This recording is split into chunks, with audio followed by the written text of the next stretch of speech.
la ROC. Alors, on aura donc deux ROC pour ce chapitre-là sur la trigonométrie. La première ROC, c'est sur pi sur 3. Donc, du coup, qu'est-ce que ça veut dire? On va essayer de déterminer comment est-ce qu'on obtient cos de pi sur 3 qui est égal à 1,5 et cos de pi sur 3 qui est égal à racine de 3 divisé par 2. Donc, du coup, on va commencer par faire un schéma. Le schéma, lui, doit être inclus dans la démonstration. Hein, il est très important. Donc, du coup, imaginons qu'on ait notre point O ici, notre centre en fait. Ici, notre abscisse I, J ici, c'est pas important de mettre le J, mais bon. Et le I, donc du coup, qui est en fait le pi sur 3. Donc ici, en fait, je vais tracer mon pi sur 3, on va dire que c'est à peu près ça. Pi sur 3. Et en fait, c'est M. On va dire qu'on va le poser M. Et donc là, à partir de ce moment-là, je vais tracer le triangle OMI. Tac, tac et tac. Ok? Donc le triangle OMI, lui, a pour abscisse, a pour angle, pardon, pi sur 3. Donc, du coup, 60 degrés. Donc, le triangle, on va dire le triangle.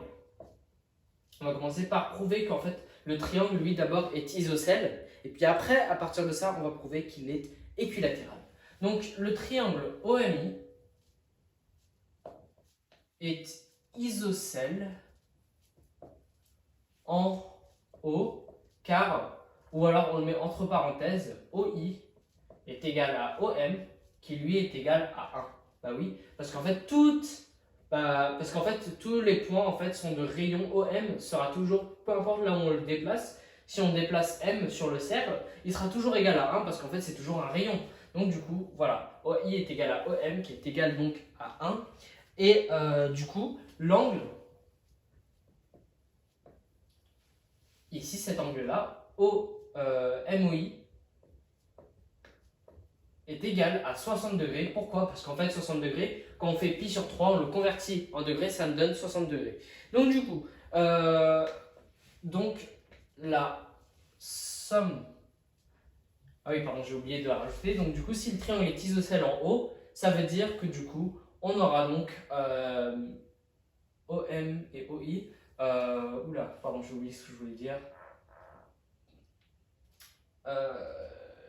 Ça veut dire que du coup, MOI est égal à aussi l'angle. Je crois que c'est celui-là, mais je suis pas sûr.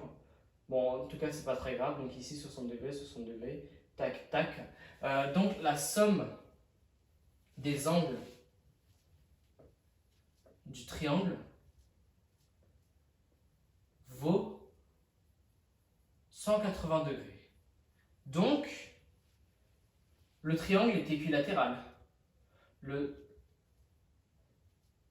triangle, j'écris très mal, désolé, est équilatéral. Bon, équilatéral. Pourquoi? Eh bien, en fait, parce que tout simplement, ici, si j'ai 60 degrés et que là j'ai 60 degrés, ça veut dire que j'ai 120 degrés en tout à partir des angles que je connais. Or, je vais enlever, ici pour déduire cet angle-là, je vais enlever à 180 degrés, 120 degrés. Donc du coup, 120 degrés, 180 moins 120 degrés me donnera donc 60 degrés, ce qui fait donc que j'ai 60 degrés. Or, souvenez-vous, dans un triangle équilatéral, eh bien, tous les angles de mon triangle est forcément égal à 60 degrés. Pardon. Chaque angle du triangle est égal à 60 degrés, ce qui fait qu'on a un triangle équilatéral, d'où le fait que mon triangle OMI est équilatéral. Donc du coup, qu'est-ce que je fais maintenant? Eh bien, je vais poser la hauteur MA, donc MA qui est en fait ici la hauteur du triangle issu de M, et mon point A qui est juste ici. MA est la hauteur issue de M. Et en fait, c'est la hauteur, mais c'est aussi la médiatrice. Donc, c'est aussi la médiatrice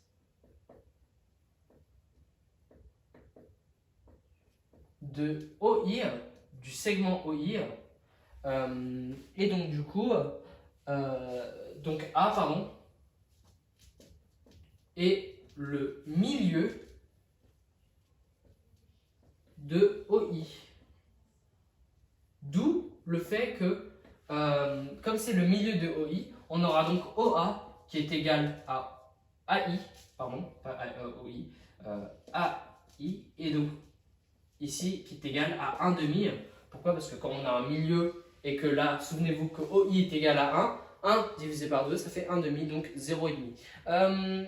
Et donc du coup, à partir de ça, je détermine le fait que OA est égal au cosinus de pi sur 3, tout simplement. Et donc, on déduit que cos de pi sur 3 est égal à 1 demi. Donc là, c'est la première partie de la roque. Maintenant, la deuxième partie, comment est-ce qu'on prouve que le sinus est égal à racine de 3 divisé par 2? Eh bien, souvenez-vous qu'on avait la propriété du théorème issu du théorème de Pythagore, cos au carré de x plus sin carré de x est égal à 1, d'où le fait que cos carré de pi sur 3 plus sin carré, de pi sur 3, j'écris très mal, à pi sur 3, j'espère que c'est lisible, attendez, je vais le réécrire ça, sin carré de pi sur 3 est égal à 1, et bien en fait ça revient à dire que le sinus carré de pi sur 3 est égal à 1 moins le cosinus carré, donc du coup c'était 1 demi au carré, tout simplement. Et donc là, 1 demi au carré, ça me donne 1 moins 1 quart, donc 3 quarts du coup. Et donc 3 quarts, sauf que là, on a toujours un sinus carré. Sauf que, eh bien en fait, je suis juste en train de regarder le cours, excusez-moi. Or, le sinus de pi sur 3, lui, doit être positif, car pi sur 3 appartient strictement à 0 pi. Bah oui, si vous regardez, en fait, 0 est ici, et pi est là. Oui, donc 0 est ici, et pi est juste au-dessus, donc 1 en fait. Et donc en fait, il doit toujours appartenir à là, parce que de toute façon, il est dans ce quadrant-là en fait. Donc il ne peut pas appartenir à un autre point. Donc du coup, il appartient à ce point-là. Donc 0 pi, en fait, ça correspond à ça, en fait, si on veut le traduire mathématiquement, graphiquement. Donc, le sinus de pi sur 3 est égal à racine de 3 sur 4, parce que quand on a un carré, les solutions de x carré seront forcément soit moins racine de x, soit x est égal à